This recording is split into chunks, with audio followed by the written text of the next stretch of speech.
My dad's heart had failed so many times that they replaced the left ventricle with a turbine, and the turbine was right under his ribs, and it whirred, and he no longer had a pulse, and he had a white cord coming out of his stomach that connected to batteries that had a 10-hour charge.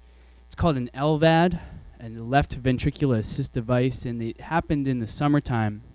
This summertime just passed, and so I went out there to help him make the transition from the hospital to home.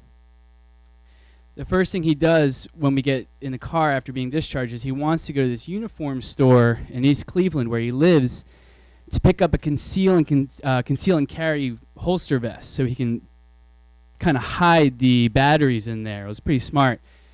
But when he gets out, it takes a long time to calibrate this device well, so he doesn't get anywhere near the oxygen that he needs. So he crumples in the parking lot, and I have to kind of get him under my shoulder.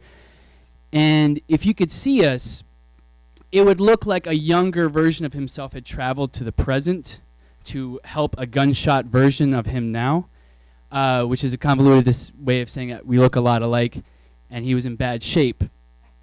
So for the next couple of weeks, I make him food, I clean up the apartment, I organize this crazy legion of pills he has, I walk his dog, and I drive him to the VA, and every night I go outside into the parking lot of his apartment building, and across the street there's a carnival running, and I call my wife, and we talk about our kids and what they had done that day, and just at the sound of their names, you know that it's like that feeling where when your heart's sick and your arms ache because you can't hold someone, and that was the feeling I had. I'd never really been away from my kids before.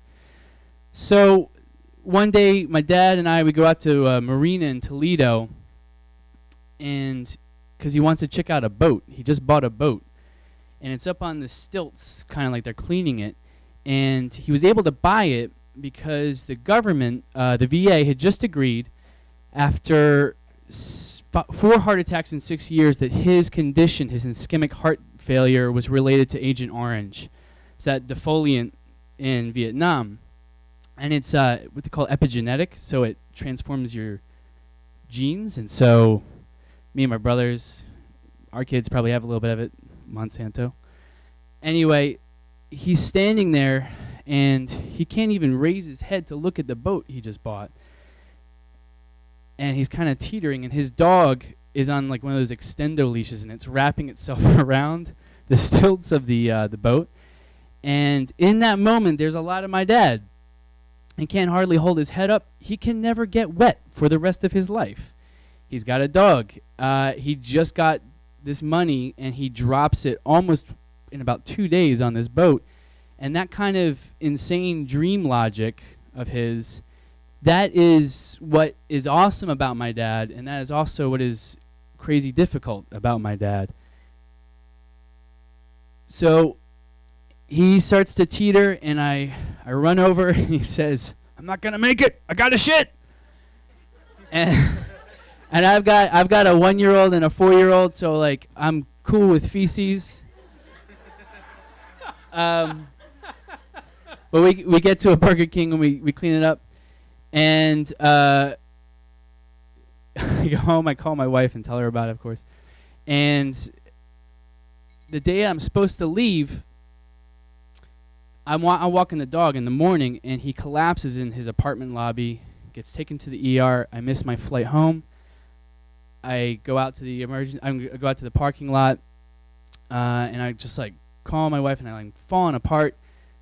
Partly because what's happening to my dad, he's gray. His legs had so much fluid you couldn't see the ankles anymore. I don't know, it's pretty common. Just collecting all this fluid. He was on all these crazy drugs. He could hardly talk. But if I'm honest, I'm not really crying so much for my dad. It's part of it, but it's mostly because I just miss my family so much. I miss my wife and my kids. And I'm crying like somebody's dying. And so I have to tack on another 10 days or so in Cleveland. And so I cook, I clean his dressing every day for the little extension cord coming out of him. And I walk his dog. I drive him around. And now we talk about his boat. And when I leave, is my dad any better? Not really. He's not really any better. But I have to kind of remind myself that, and I mean this in a way that if it can come out without bitterness, that's how I want it to sound, that he left us. That he left his sons in Philadelphia.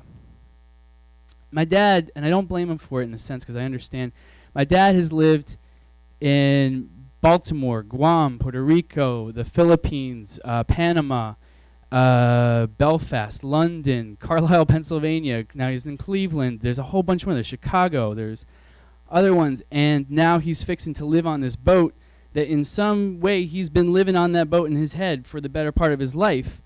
And I can't take care of him. I can't go sailing around with him and his dog. I got to get back.